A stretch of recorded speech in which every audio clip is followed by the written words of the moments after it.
Bismillahirrahmanirrahim. Assalamualaikum warahmatullahi wabarakatuh. Selamat datang rekan-rekan di mata kuliah bimbingan anak berkebutuhan khusus. Ya, pada hari ini kita sudah masuk ke pertemuan selanjutnya, yaitu di mata kuliah bimbingan anak berkebutuhan khusus yang membahas tentang hambatan penglihatan dan layanan bimbingannya. Ya, mata kuliah ini merupakan mata kuliah yang memang perlu diikuti oleh mahasiswa, terutama untuk pembahasan hari ini, yaitu hambatan penglihatan dan layanan bimbingannya ini perlu diketahui dan difahami oleh rekan-rekan mahasiswa calon guru, karena pada dasarnya di sekolah dasar baik yang umum ataupun yang inklusif ataupun yang SLB, mungkin saja kita menjumpai anak-anak yang memiliki hambatan dalam penglihatan. Oleh karena itu, dengan mata kuliah ini, dengan pembahasan hari ini, diharapkan rekan-rekan bisa melihat sejak dini kelemahan-kelemahan atau hambatan-hambatan yang dihadapi oleh siswa kita, sehingga mampu memberikan layanan yang terbaik untuk siswa-siswa kita. Baik, selanjutnya kita bahas mulai dari pengertian terlebih dahulu. Seseorang yang memiliki hambatan dalam penglihatan ini biasa disebut sebagai tunanetra atau kurang lihat. Nah, tunanetra ini disebut juga sebagai hambatan penglihatan. Kata tunanetra berasal dari tuna dan netra. Dalam bahasa Indonesia, Kamus Besar Bahasa Indonesia, tuna itu berarti luka, rusak, kurang, tidak memiliki, sedangkan netra memiliki arti penglihatan mata. Jadi dapat disimpulkan bahwa tunanetra itu adalah penglihatan yang rusak atau kurang atau luka. Sedangkan Pertuni, Persatuan Tunanetra Indonesia, mengemukakan bahwa tunanetra adalah mereka yang tidak memiliki penglihatan sama sekali atau buta total, dan ini yang biasa dan beredar di masyarakat secara umum, bahwa mereka yang tunanetra adalah yang tidak memiliki penglihatan sama sekali. Dan ini berbeda pendapat dari WHO sendiri mengungkapkan bahwa tunanetra itu istilah yang digunakan untuk dua kategori, yaitu totally blind atau buta total, dan untuk low vision atau mereka yang memiliki penglihatan kurang. Ya, dari pengertian ini dapat dikatakan bahwa tunanetra ini adalah istilah yang digunakan untuk menggambarkan tingkat kerusakan atau gangguan penglihatan yang terjadi pada seseorang sehingga menghambat proses belajarnya maupun aktivitas sehari-hari. Hal-hal apa saja sih yang bisa menyebabkan keberadaan anak tunanetra? Di sini ada dua faktor, yaitu faktor prenatal dan faktor pascanatal atau postnatal. Faktor prenatal ini dibedakan menjadi dua, yaitu faktor keturunan. Seperti yang kita ketahui, keturunan ini bersifat menurun dari orang tua yang memiliki hambatan penglihatan, ini bisa diturunkan ke anak cucunya. Selain itu, faktor yang selanjutnya yang berkaitan dengan prenatal, yaitu pertumbuhan janin di dalam kandungan. Ini terjadi gangguan waktu ibu sedang hamil, ataupun bisa juga terjadi karena infeksi atau luka. Pertumbuhan pada janin juga bisa disebabkan pertumbuhan yang kurang sempurna dalam janin ibu juga bisa disebabkan karena kurangnya vitamin tertentu. Baik, selanjutnya faktor postnatal atau setelah dilahirkan atau sesaat setelah anak tersebut dilahirkan. Ini bisa terjadi akibat benturan dengan alat-alat atau benda keras, dan ini sebetulnya diminimalisir sekali oleh bidan ataupun dokter. Yang selanjutnya adalah faktor postnatal. Ini dipengaruhi oleh berbagai penyakit mata yang bisa menyebabkan ketunanetraan seperti stereoptalmia, trakoma, katarak, glukoma, diabetes, dan yang lainnya. Selain itu, kerusakan mata juga bisa disebabkan karena kecelakaan. Oleh karena itu, ketika terjadinya benturan, seminimal mungkin kita menghindari organ vital kita, yaitu anggota mata. Yang selanjutnya, klasifikasi secara umum anak tunanetra ini dibedakan berdasarkan kemampuannya, itu dibedakan menjadi dua, yaitu low vision dan totally blind. Lebih jelasnya lagi mengenai klasifikasi hambatan penglihatan ini bisa dibedakan ya tadi berdasarkan tingkat ketajaman penglihatannya, ada kurang lihat atau low vision dan totally blind atau buta total. Jadi bisa saja untuk mereka yang memiliki hambatan penglihatan ini dikategorikan sebagai kurang lihat. Ya, seperti yang kita lihat di sini, pada kelainan mata ini bisa juga disebut sebagai hambatan penglihatan seperti miopi, hipermetropi, kemudian astigmatisme. Ya, jadi mereka yang memiliki hambatan dalam penglihatan seperti rabun jauh, rabun dekat itu termasuk kategori tunanetra juga. Nah, proses terjadinya pencegahan tunanetra ini bisa dicegah dengan cara yang pertama melakukan pemeriksaan genetika. Memang ini agak lumayan rumit karena ini berkaitan dengan biologis dan memang lebih detail yang berkaitan dengan biokimia. Yang selanjutnya adalah menghindari penggunaan terapi radioaktif ketika ibu hamil atau ketika melahirkan, itu sebisa mungkin menghindari hal-hal yang berkaitan dengan radioaktif.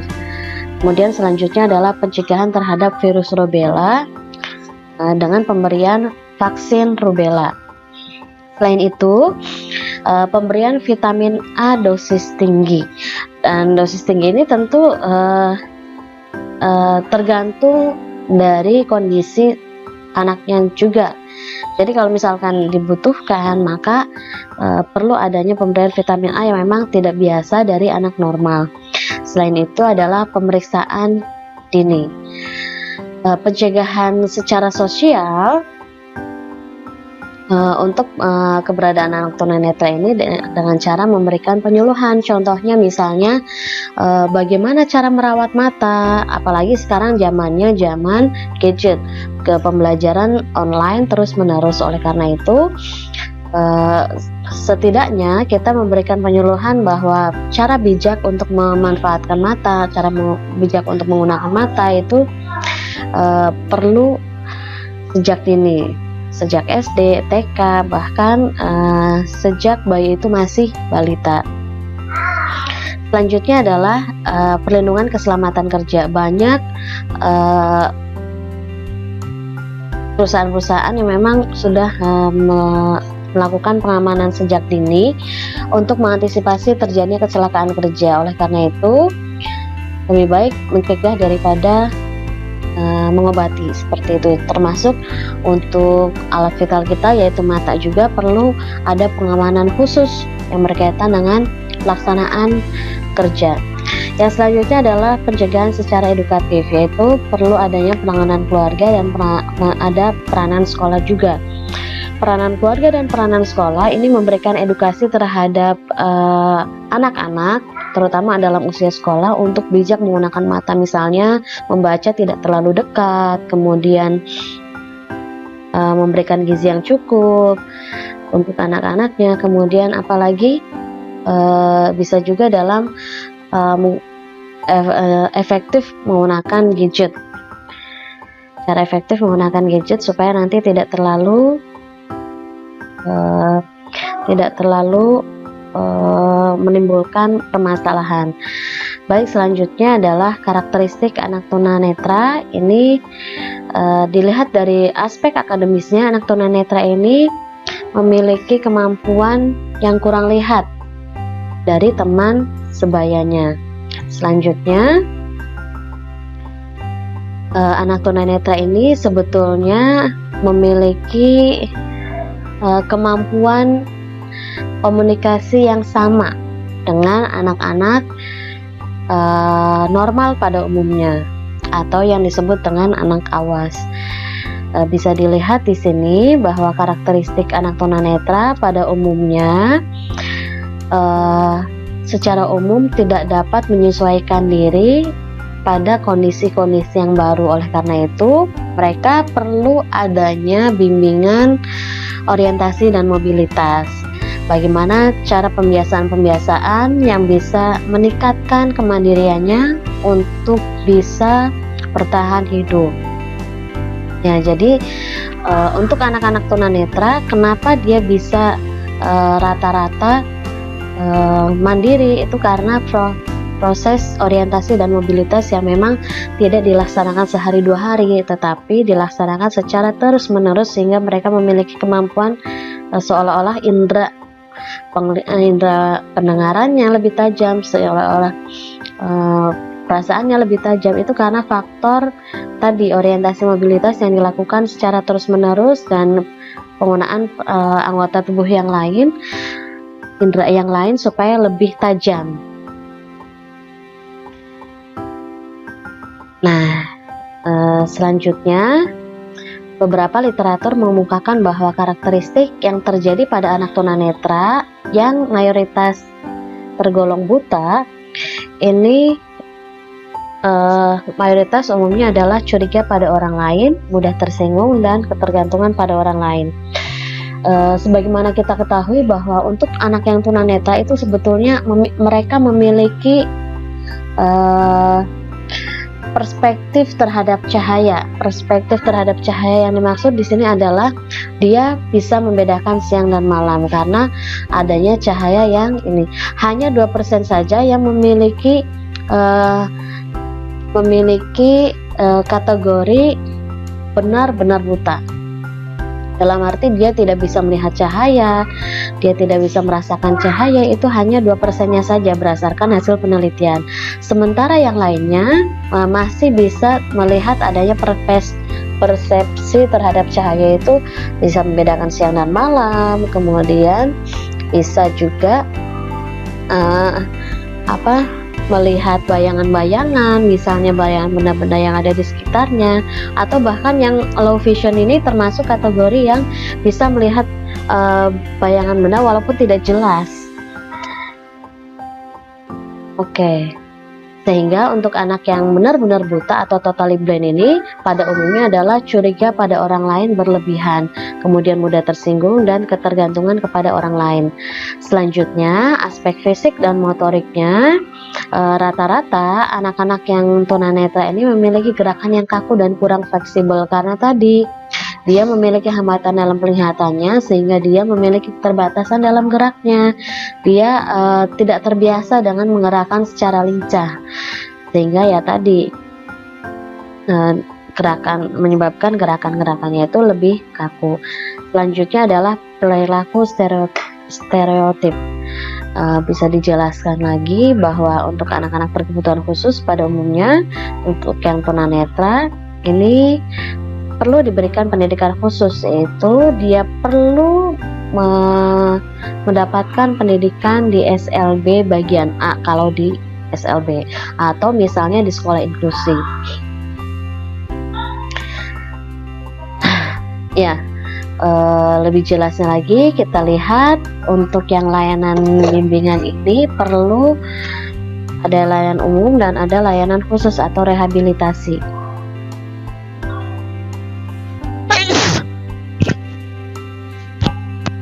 Baik, selanjutnya adalah layanan pendidikan bagi anak tunanetra. Nah, layanan pendidikan untuk anak tunanetra ini dibedakan menjadi layanan umum dan layanan khusus. Layanan umum contohnya adalah dia diberikan berbagai keterampilan seperti keterampilan makan, keterampilan minum, keterampilan untuk mandiri, dan keterampilan yang lainnya, membaca, menulis, dan yang lainnya. Selain itu, untuk layanan kesenian, dia bisa diberikan layanan tentang musik, alat musik, dan yang lainnya. Termasuk di sini olahraga juga, dia diberikan layanan yang sama dengan anak normal pada umumnya. Baik, selanjutnya adalah jenis layanan bagi anak tunanetra. Jenis layanan yang dimaksud di sini ada layanan umum dan layanan khusus. Layanan umum ini diberikan sama seperti anak normal pada umumnya, yaitu misalnya dengan berbagai keterampilan yang perlu dimiliki oleh anak tunanetra. Nah, untuk anak tunanetra biasanya atau anak yang normal pada umumnya diberikan keterampilan-keterampilan tertentu yang mendukung tumbuh kembangnya.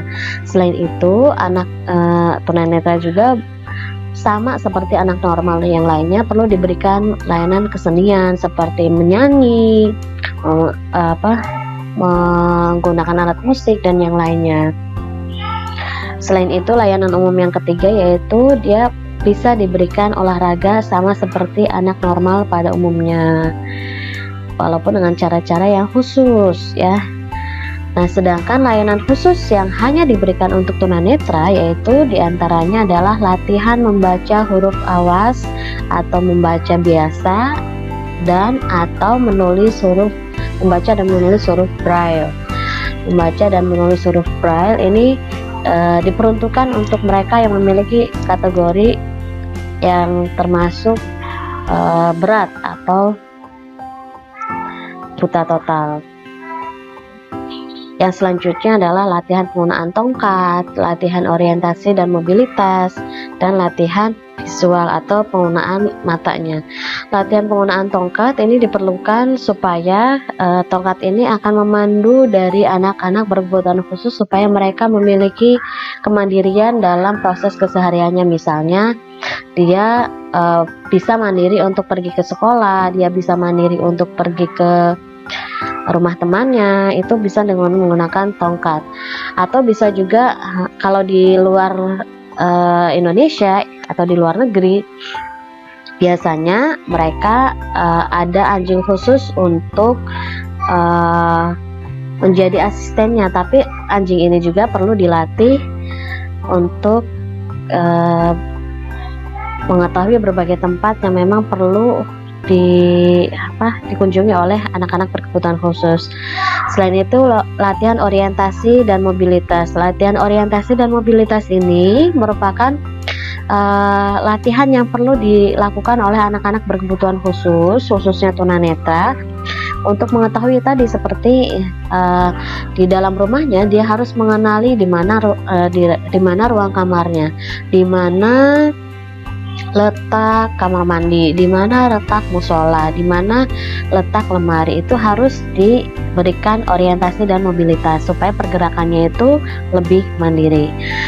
Selain itu, dia juga sering dilatih tentang fungsi penglihatannya supaya nanti penglihatannya lebih tajam lagi. Nah, untuk sistem atau layanan bimbingannya, anak-anak yang tunanetra ini bisa diberikan tempat khusus atau segregasi. Sistem segregasi yaitu sekolah khusus atau SDLB atau sekolah dasar luar biasa, atau bisa juga yaitu kelas jauh atau kelas kunjung. Sekolah khusus ini contohnya adalah SLB. SLB bagian A, yaitu adalah kategori anak untuk sekolah yang memiliki hambatan penglihatan. Atau misalnya di SDLB. SDLB ini adalah sekolah dasar luar biasa yang di dalamnya itu ada berbagai macam hambatan. Ada hambatan penglihatan, ada hambatan pendengaran, ada hambatan intelektual dan yang lainnya. Jadi campuran kalau SDLB. Yang selanjutnya adalah kelas jauh atau kelas kunjung. Mana kelas kunjung ini bisa dilakukan di daerah-daerah yang memang memiliki keterbatasan, yang tidak memiliki SLB atau jauh dari jangkauan pendidikan normal. Sistem layanan yang kedua yaitu adalah sekolah reguler atau inklusi, atau yang dinamakan dengan sistem integrasi, di mana anak yang berkebutuhan khusus dan anak yang umum atau yang normal itu berada di satu sekolah atau satu tempat pendidikan yang benar-benar alamiah, dalam artian mereka bisa bersosialisasi dengan anak yang normal pada umumnya. Ya, itu saja untuk pembahasan hari ini. Mudah-mudahan bisa difahami apa yang saya sampaikan. Terima kasih. Wassalamualaikum warahmatullahi wabarakatuh.